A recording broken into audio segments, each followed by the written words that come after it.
All right, I've been waiting for these for a while. These are the Radspeed Irons. We've been doing a number of game improvement iron reviews here on the channel. We did the Sim 2, we also did the Ping G425s. I liked both of those.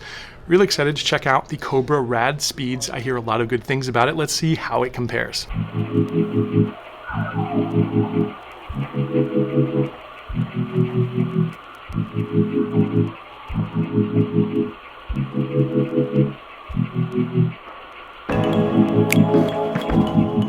So the first thing I love about these new Radspeed irons is how clever Cobra was in hiding the game improvement elements. On the top line, they've got this beautiful piece of carbon fiber, which does this sort of trick with your eye. It's sort of an optical illusion to make it seem like you're not swinging such a thick, chunky club. They also hid that cavity back in a really nice way. In fact, it's really hard to even see that there's a cavity back there, that it's hollow there. But once you look a little bit closer, you do see it. These things are just absolutely beautiful, and I could gush about them for a very long time. But what really matters is on-course performance, or how they will actually improve your game when you're playing golf. Now, of course, I've only got simulator data for you today, but we do hope to get these golf clubs out on the course very, very soon. So check back on the channel and make sure you look out for those reviews. As you know, I really loved the Sim 2 irons. I thought there was going to be nothing that could come close to them. Then the Ping G425 irons came along, and I liked those so much too. Then I took a look at these ones, and I've got to say, these might be the best of the best. Every one of these irons that I'm looking at in the game improvement category in 2021 has really been spectacular. They're all incredibly long, and they're all fantastically forgiving, which all of us need from time to time, whether we're great golfers or we're just getting started in the game. If this is your first time checking out the channel, please do hit subscribe, because we're reviewing all the new 2021 golf club releases here on Let's Play Through, giving you our honest opinion from someone who is sort of your average everyday golfer. So as usual, I've got this set up with my standard 120 stiff shaft. This happens to be a KBS S taper, 120 grams stiff. Let's do it.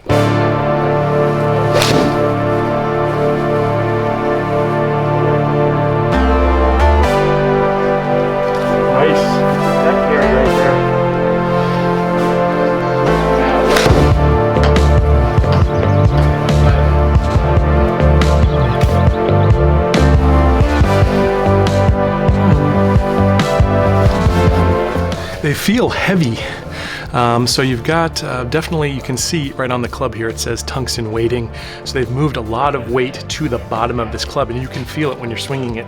It's creating that pendulum motion.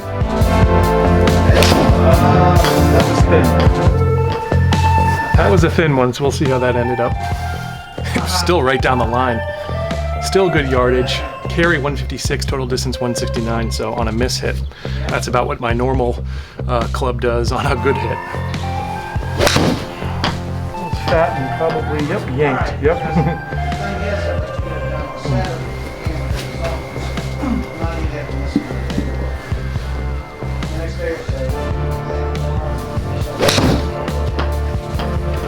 That's a good strike there. One of my better ones.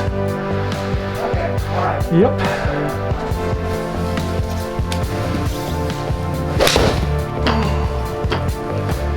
Very nice right there. That's a good one. Go, baby. Yeah, I like that distance.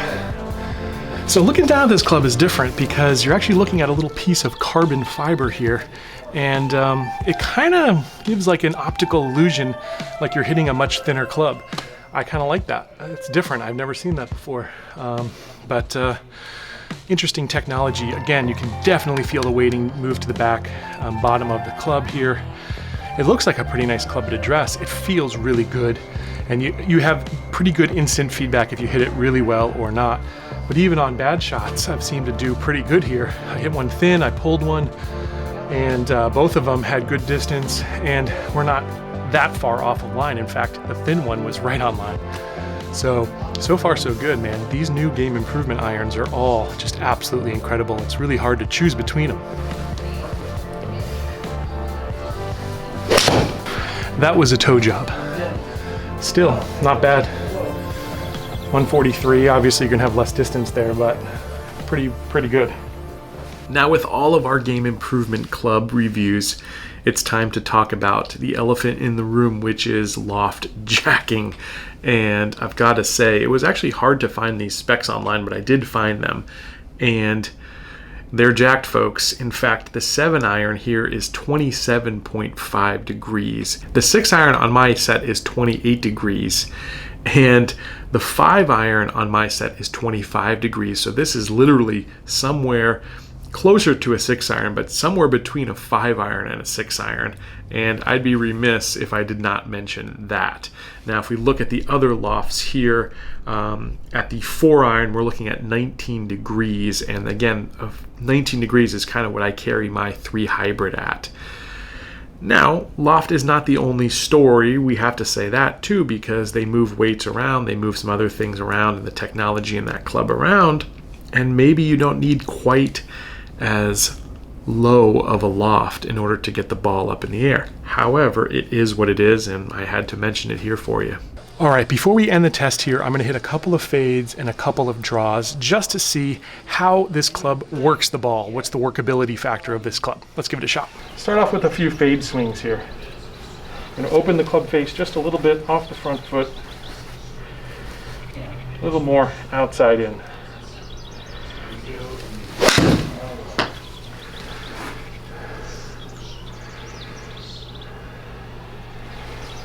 Yep. Not quite as much fade as I'd like to see.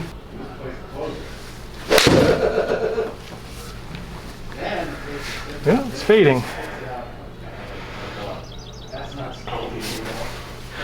So it's fading. It's not quite as pronounced because it's, trying to adjust for that on average. But, there's always a trade-off with clubs. There's no perfect club for everyone out there.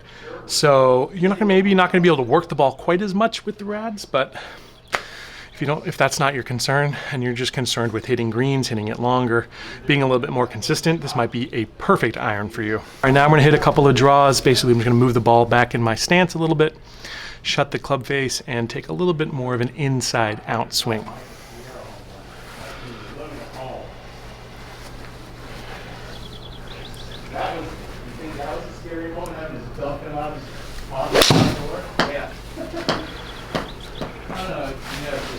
Okay. I know the name, I don't know. I know the name. Amateur golfers with professional ranking. Oh, absolutely. Didn't quite get the draw there. And it seemed like it should have.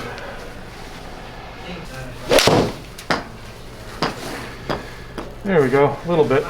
So again, you definitely can work the ball with these clubs. It's definitely not going to be as extreme as a blade by any means, but we wouldn't expect that. So pretty good there. I'm pretty happy. Let's check the stats. All right, so breaking down the stats here, my swing speed was 82.2 miles per hour, coming off the club face at 111. We are getting 4,250 worth of backspin, which is pretty good, Definitely seems like it could be a little bit more spin than I would have guessed from a club that's 27.5 degrees lofted. So the peak height there also pretty good at 32 yards of peak height.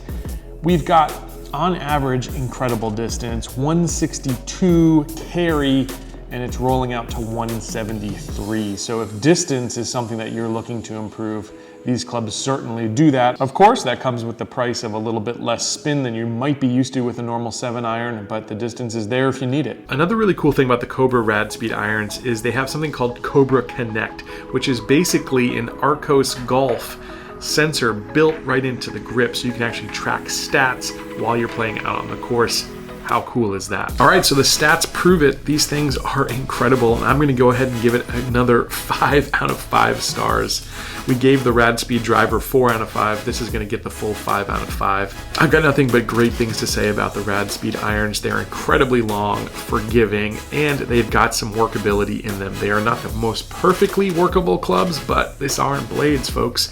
So for this category, this is just about as good as it's going to get. I really enjoyed these clubs, and I hope you'll go check them out for yourself. Make sure to get fitted, make sure you get the right shaft for your game. That's a really important part of the process. And I hope you keep coming back here on Let's Play Through to enjoy more of our golf club reviews. And I hope this helped you make a decision just a little bit easier, or at least narrowed it down for you a little bit. I'll catch you back here very soon on another edition of Let's Play Through.